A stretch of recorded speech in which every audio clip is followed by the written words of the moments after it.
Shilpa Rathnam from CNN News 18 India. Hi. Bonjour. Hi, bonjour, I should say because I've been practicing. Love it. The two of you look fantastic as ever. Thank you for taking me on a vacation to Paris with you via the show. Since you're so well acquainted with the city now, I was wondering what Paris must do would top your list. Ooh. I say this a lot, but I honestly think walking around the city is so special, especially across any of the bridges. Just the architecture is so beautiful along the Seine, and always checking out what's at all of the museums like Palais de Tokyo, the L'Orangerie. There's always something interesting, whether it's been there for years or it's a new up and coming exhibit. It's never a dull moment.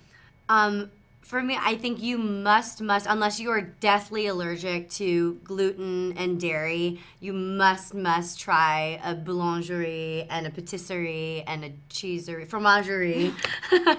And really, I mean, just there's nothing like French bread and cheese and wine and food. And I think you can make reservations at some of the best restaurants and bistros, but really just like walking down the street and like stopping at a cafe that looks lovely and following your instinct is like the way to go. Well, I'm glad I've checked that off on my trips to Paris. Well, I feel this time there's definitely increased diversity on screen this season. What did you personally feel about that as actors?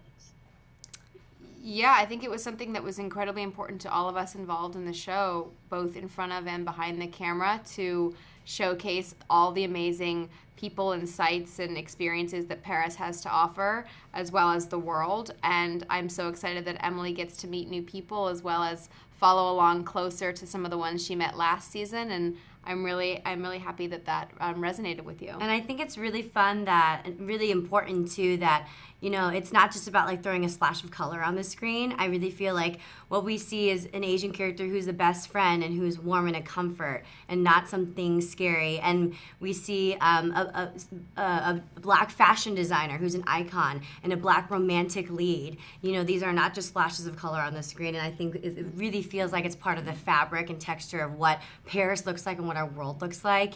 And I'm so excited that that's the direction that we went.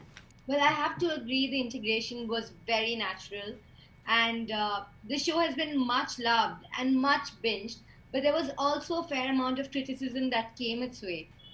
What, after all this time, what do you personally think about the criticism and the angles that were mentioned? Well, you know what's for me exciting about this season is that we are able to experience more of Paris, especially for Emily. She's learning more of the language. She's in more French class. She's embracing some of the new discoveries of places to go because of her colleagues and her friends showing her. Her French style is evolving a little bit. She draws inspiration from French icons. And that's only something that I think you can really dive deeper into a season 2, because season 1, it's a fish out of water story where she's coming to a foreign city and doesn't know anything. So of course that's going to be prominent. And then a season 2 where she's getting more acclimated to the area, it allows for what normally and naturally would have happened, which is her customizing herself more to the city. So I was really happy that we did that. Well, I absolutely agree with you. And I know the two of you are great friends on screen and off screen. How has your friendship developed this season off screen? I'm curious. Oh my God. In so many ways. I mean, what's interesting about the second season is that really because we were still in a world of a very high stakes pandemic, and our set was taking such diligent measures to keep everyone safe, and the country was as well. We really couldn't have any visitors, besides your husband. And Lily was entirely my like friend and life source in Paris throughout the entirety of that season, and I think we really had to be there for each other. And also, again, we grew so much in the time between season 1 and season 2, and we grew as friends together throughout that time. So I think it was just like very, very important and awesome to have each other throughout that time. And I think it shows on screen. I love to see that bond. Thank you so much for gamely answering all my questions. An absolute pleasure. Thank you. Thank you. Bye.